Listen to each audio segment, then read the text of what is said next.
Hi, I'm Siderica. And I am Madison, and this is Unsolved Cases, or Cases Unsolved. And today we are talking about Jack the Ripper.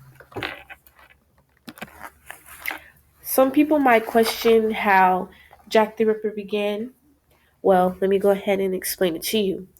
Mary Ann Nicholas was a street worker who worked in the Whitechapel area of London in 1888.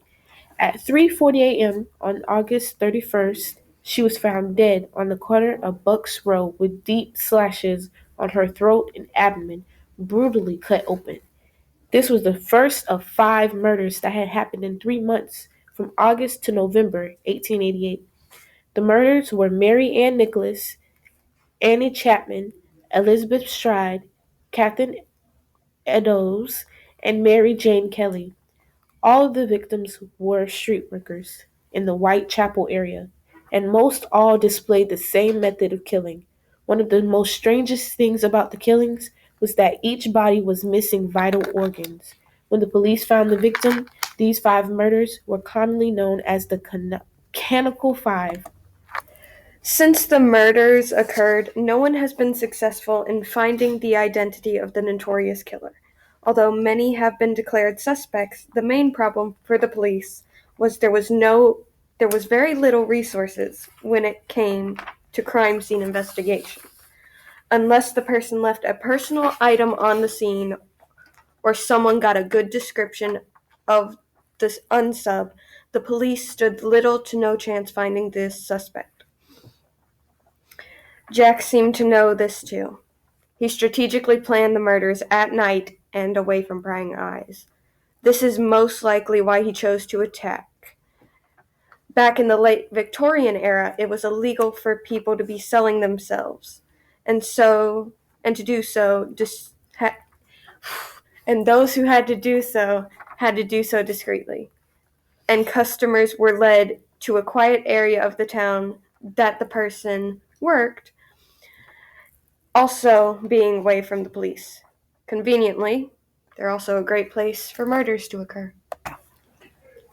The name Jack the Ripper came about through the newspapers. This was the first major story that had internally appealed, so journalists would try everything to boost public awareness. The unscrupulous journalist wrote into a newspaper pretending to be the killer and signed as Jack the Ripper. The name caught on because of the accuracy of the name with the gory details of the murders.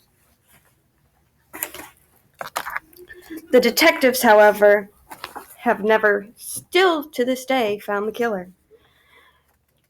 As of now, the FBI have come up with a psychological profile to see if they could find Jack the Ripper in old records.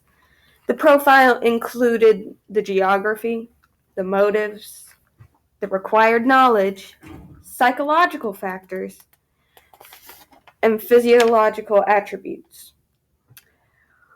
Once they cast the mold to see who could be the killer, all they had left was to find someone who fit the profile. And they did. At first, the suspect was a mortuarian. Then it was the author of Alice in Wonderland. Then it was some in the royal family. But the most probable unsub was a young American who came to Britain by the name of Francis Tumbley, who arrived in England 2 months before the first murder. It was uncanny how similar Francis and the profile were. Sadly, the identity will never be confirmed, as the evidence is well over 130 years old. Okay, so I only kind of have one question for this. What? Why? Just why? What drives a person to do this? Like, what was your point? Exactly. But did you not hear the part where, like, the last man, he had divorced his wife because she was a street worker. Yeah, And he was known to hate women. So he had a very good motive. That is a good motive. but he was never confirmed. My only question is, why would you do this to someone? They could have did more investigating though. I just feel like they didn't try their best to find out who the killer was. That is a good point. Boy, this is an interesting case. Very interesting. Yeah. Anyways, I hope you have enjoyed us talking about the Jack the Ripper case. If you want to, you can subscribe to follow along with the podcast so that you never miss more updates of truly confusing unsolved cases.